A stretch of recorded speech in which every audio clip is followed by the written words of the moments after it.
Em nome do Pai, do Filho e do Espírito Santo. Amém. Queridos irmãos e irmãs em Cristo, hoje, 29 de junho, solenidade de São Pedro e São Paulo, celebrada em nossa igreja pelo mundo inteiro, não poderia deixar de partilhar com vocês uma meditação tão necessária nessa festa tão importante, né? Que nos revela a nossa identidade como católicos. Católicos que vivemos uma fé apostólica. Agora, por que celebramos estes dois apóstolos de forma mais solene e mais festiva em relação aos demais apóstolos? Todos os outros apóstolos sempre são celebrados como festa, mas São Pedro e São Paulo são celebrados como solenidade. A antífona de entrada dessa missa nos responde: eis os santos que, vivendo neste mundo, plantaram a igreja, regando-a com seu sangue. Beberam do cálice do Senhor e se tornaram amigos de Deus. Sem dúvida, o amor apaixonado e a fidelidade intrépida destes dois apóstolos se tornaram como a coluna mais alta do cristianismo. Pedro, como pastor universal do rebanho de Cristo neste mundo, e Paulo, o grande pregador do evangelho para os gentios, colunas da Igreja de Cristo, baluartes do cristianismo. O evangelho dessa missa é sempre o capítulo 16 de São Mateus. Em Cesareia de Filipe, um território pagão, dominado pelos romanos, Jesus faz essa pergunta para os 12: quem sou eu para vocês? Uma pergunta que o próprio Cristo quer fazer ecoar continuamente em nossos corações, para que nos perguntemos: será que eu já descobri mesmo quem é o Cristo na minha vida? E aqui não se trata de uma resposta subjetiva, onde cada um tem a liberdade de conceber a sua ideia de quem é Jesus. A resposta é objetiva. Só existe uma profissão de fé em Cristo, e por isso Pedro responde: tu és o Cristo de Deus, o Filho do Deus vivo. Cristo aqui como Kyrios, Senhor, ungido do Pai, o Filho do Deus vivo, o próprio Deus encarnado entre nós. A profissão de fé de Pedro será a fé que todos os católicos deverão professar ao longo dos séculos. Por isso que Jesus vai dizer para Pedro: feliz és tu, Simão, filho de Jonas, porque não foram nem a carne e nem o sangue que te revelaram isso, mas o meu Pai que está nos céus. Jesus fala: Simão, tu és feliz. Quem descobriu a verdadeira fé em Cristo, a fé que nos vem da igreja, a fé como herança dos apóstolos, já goza da mesma felicidade que Pedro, Paulo e os demais apóstolos experimentaram.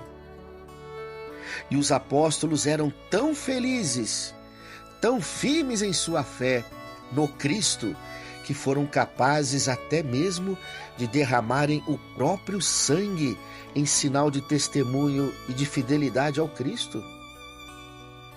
Tem um escritor inglês, do século XX, chamado Chesterton, um escritor católico que se converteu já numa idade mais avançada, em que ele fala a respeito da fé: se existe algo pelo qual se deve viver e até mesmo morrer, este algo é a fé. E aqui a fé no Cristo. A fé que a igreja nos ensina a crer. Depois dessa profissão de fé de Pedro, Jesus ainda vai falar: tu és Pedro, e sobre esta pedra eu edificarei a minha igreja. Que pedra é essa ao qual Cristo constrói, alicerça e edifica a sua igreja? É a pessoa de Pedro e a fé de Pedro. Nunca esqueçamos isso. É na pessoa de Pedro, escolhida por Jesus para ser o chefe dos apóstolos, e é sobre a fé de Pedro que Cristo vai edificar a sua igreja. Lutero, ao romper com a igreja, passou a descartar tanto a pessoa do Papa e também o próprio ministério petrino. Os papas, que são para nós os sucessores legítimos do apóstolo São Pedro, nos confirmam na verdadeira fé em Cristo.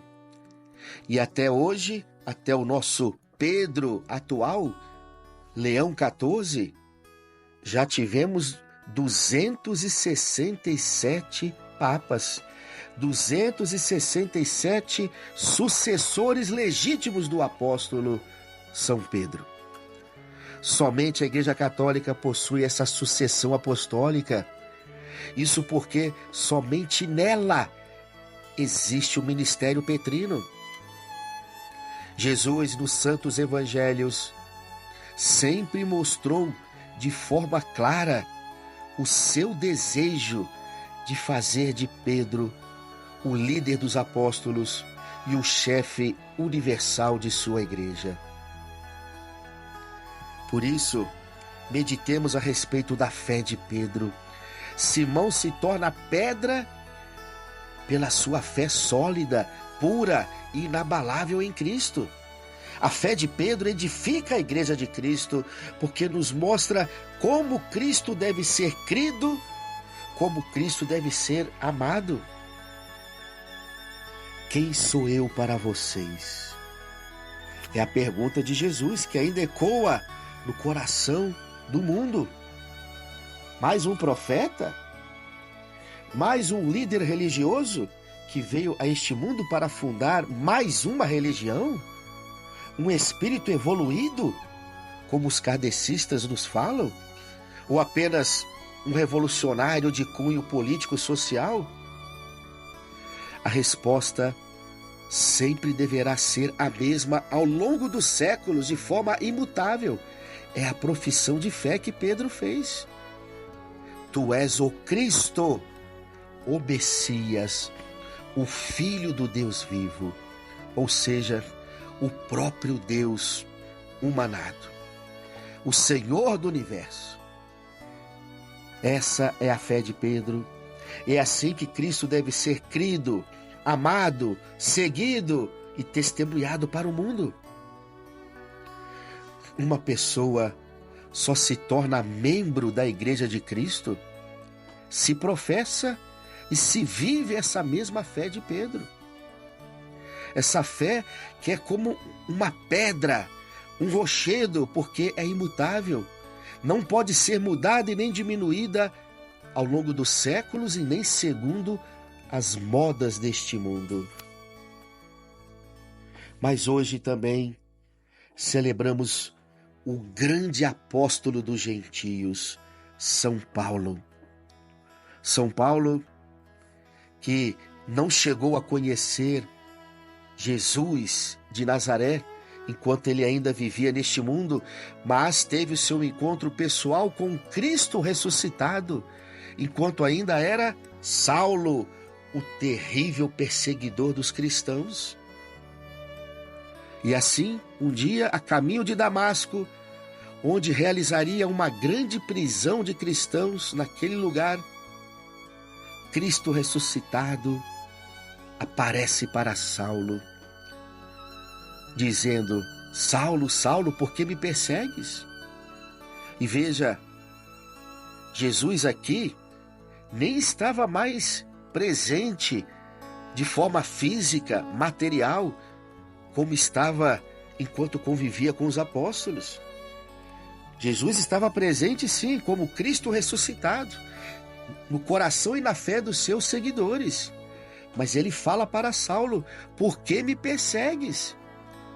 Jesus se identifica profundamente com a sua igreja, com a igreja que ele quis deixar neste mundo como sacramento universal da sua salvação. Porque nesta igreja ele deixou todos os meios para a nossa salvação.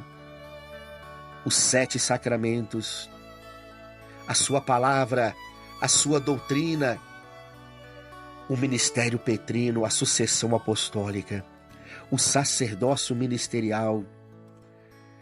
E assim, Jesus deixa bem claro para Saulo que perseguir a igreja é perseguir o Cristo. Perseguir os seguidores de Cristo é perseguir o próprio Cristo. A partir deste encontro pessoal com o Cristo ressuscitado, cai por terra o terrível e fanático Saulo e se levanta o apóstolo que será o discípulo mais apaixonado pelo Cristo e aquele que mais deveria sofrer pelo Evangelho, pelo próprio Cristo. Na segunda leitura da solenidade de hoje, escrevendo a Timóteo, Paulo já estava preso em Roma, prestes a sofrer o martírio por causa da sua fé em Cristo. E veja como ele termina a sua vida neste mundo, não como um desesperado, não como um revoltado, sabendo que já caminhava para a morte, mas é neste momento que Paulo deixa o seu testamento espiritual, o seu testemunho de fé mais perfeito. Combati o bom combate, guardei a fé, completei a minha corrida neste mundo e agora vou em direção àquele que me prepara uma coroa incorruptível. Será que vamos poder deixar essas palavras para o mundo quando chegarmos ao final da nossa vida? Será que teremos mesmo essa consciência tranquila no final da nossa vida? De ter combatido o bom combate? De termos completado a nossa corrida neste mundo e cumprido com fidelidade a missão que o Cristo nos confiou? Que o testemunho, a fé e a santidade destes 2 grandes apóstolos, colunas da igreja, possa renovar a nossa fé, renovar a nossa alegria de seguir o Cristo, para que hoje sejamos nós a respondermos com verdadeira fidelidade esta mesma pergunta que ecoa ao longo dos séculos: quem é Jesus para nós? Que a nossa vida seja uma resposta. Tu és o Cristo, o Filho do Deus vivo, o único Senhor e Salvador do mundo. Louvado seja o nosso Senhor Jesus Cristo, para sempre seja louvado. O Senhor esteja convosco, Ele está no meio de nós. Abençoe-vos o Deus Todo-Poderoso, o Pai, e o Filho e o Espírito Santo. Amém. Um ótimo domingo celebrando a solenidade de São Pedro e São Paulo.